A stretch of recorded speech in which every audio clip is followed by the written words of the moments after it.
how did that transition go from going from like McMaster, living off campus, being timid, not really knowing what a kegger is, and when I went there, you were running the bar. So. Yeah. So I would say a lot of personal development happened for me at Wolfson and at Oxford, and that's why Oxford in general has got a very special place in my heart for that. So the first year I remember moving. I'm surprised actually thinking back to it because I wasn't scared or afraid or nervous or anything like that. You just went ahead and did it. Yeah, I kind of went for it. I remember being on the plane and talking to the flight attendant, and in that moment I think I was like, oh wow, yeah, I guess this is kind of a big deal, and I got a little bit nervous halfway through the flight. What made you feel it was a big deal? After talking to this flight attendant? Mainly because she was saying like, oh, you're so young, you're going to school, oh, that's so nice. And I was like, oh yeah, I guess I am going to. And she's like, oh, what was it like leaving your family? And I was like, oh, it was okay, I guess. And I guess it's kind of someone who I didn't really know talking to me about it and having to explain it to them. I guess you sort of realize when you say it out loud, oh, I guess it's a big deal to sort of, that was the first time I had left home. A lot of people leave home, for their undergraduate, but right. I was at home the entire time, and so that was a big deal. That was the first time I ever lived alone. It was not a massive transition because, as you know, they have accommodation within the college. So the college system, I think, was very beneficial for me, and I'll just explain it.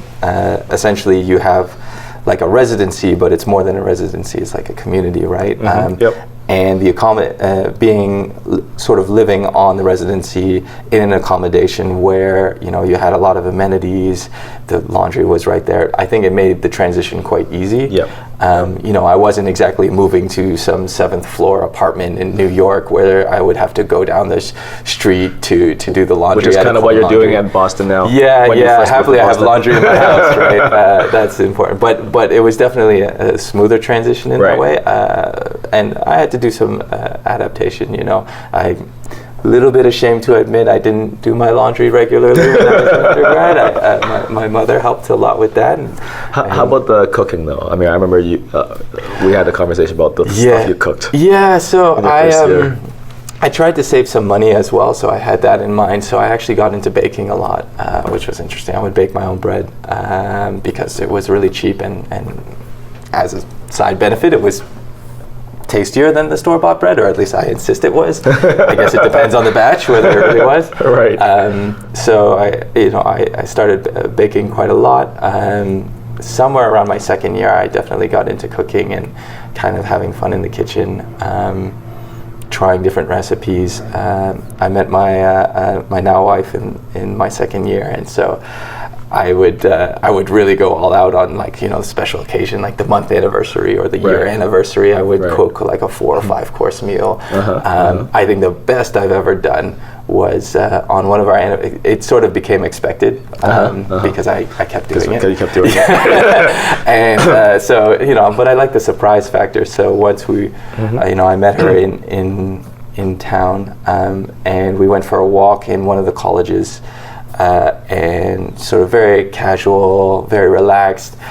Got home around 6 or 7. And when we got home, I had a 4-course meal kind of ready, but I had everything kind of like cold, like a cold soup, that kind of stuff. And so I surprised her again, and she did. So because she was expecting oh yeah. Well, how would I? We just spent the entire afternoon hanging out. Right, so gotcha. We're having a cold meal. Yeah, exactly. Yeah. Well, and I heated up the main. You have to have a hot main. Right. You gotta have something hot. It was fun. Yeah. Right. So when you got to Oxford, how did that? You were still 18, 19, and you were there for how long? So I was there for 5 years, I want to say. I did 4 years for the PhD, and then just to make this timing a bit easier, I did a research assistant position while Penny, my wife, was finishing her PhD. So I was there for 5 years. And the transition was, like I said, it was interesting. I think what definitely helped me was the first year of that PhD program. So PhDs in Oxford are usually